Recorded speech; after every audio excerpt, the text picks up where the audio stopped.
Hello everyone, this is Tana Simon-Selly again. I am here to show you what it looks like when an assessment from AMP gets pushed to your course in Schoology. So we're going to go ahead and click on our home button, which is the St. Charles USD 303 button. It will then show your course dashboard or recent activity. From your course dashboard, you're going to locate your course that you're going to be assigning your specific assessment to. I'm going to be using my course AMP for Teachers. Once you're in the course, what you'll notice is that there is an unpublished assessment in your course. If you're a blended teacher and you're using Schoology right now, you will probably notice it at the bottom level of your materials list. But for those of you who are not yet in Schoology, you will notice it right here on your main materials page.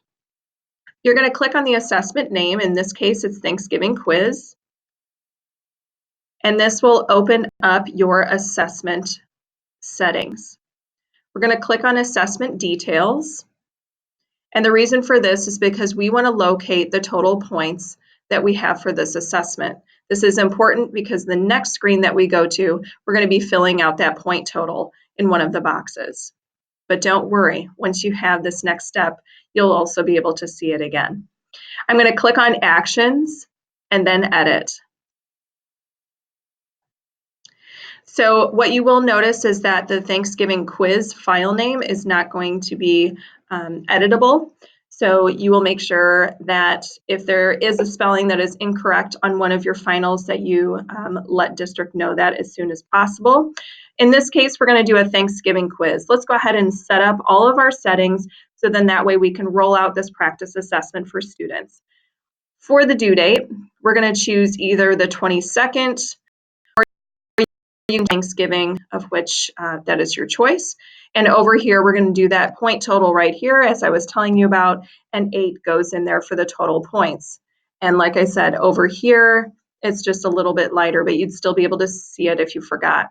For submissions, we're going to go ahead and enable until, and this time we're going to choose the due date, and then we're going to give it the end of a specific period. So if you are doing finals, you're going to choose the end of that finals period. So it would be handy if you had the finals schedule right next to you when you are doing this in December. So for this purpose, I'm going to choose 10 a.m. for my course.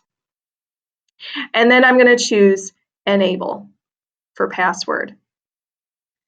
Now this is a case-sensitive password that you're going to be using. It has to be 5 characters or more. And be sure to not use repetitive passwords or switch them up between the classes back and forth.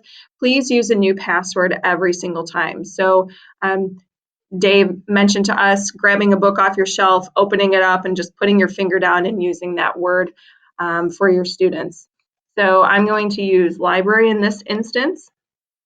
Next thing is grading category. So we're going to switch it from ungraded to a new category, or if you're a blended teacher, you might already have final in there.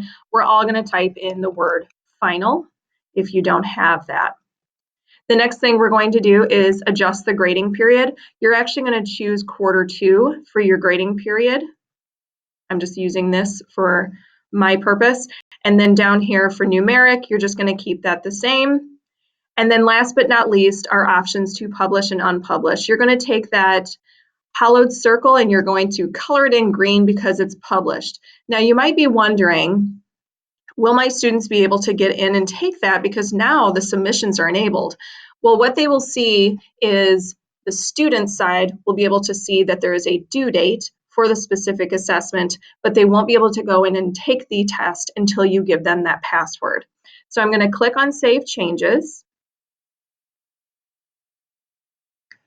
And then from the student view, I want to show you. So I'm going to hop over here to my student view. From the student view, you will notice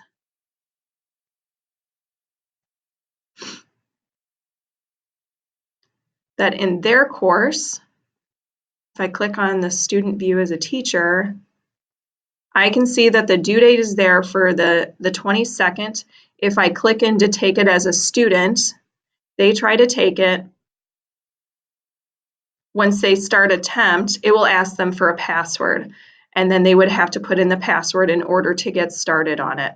So until they have that password, they won't be able to start the attempt. We hope that this has been helpful for you in moving forward. And again, if you have any questions, please feel free to reach out to one of us on the AMP support team. Have a wonderful day.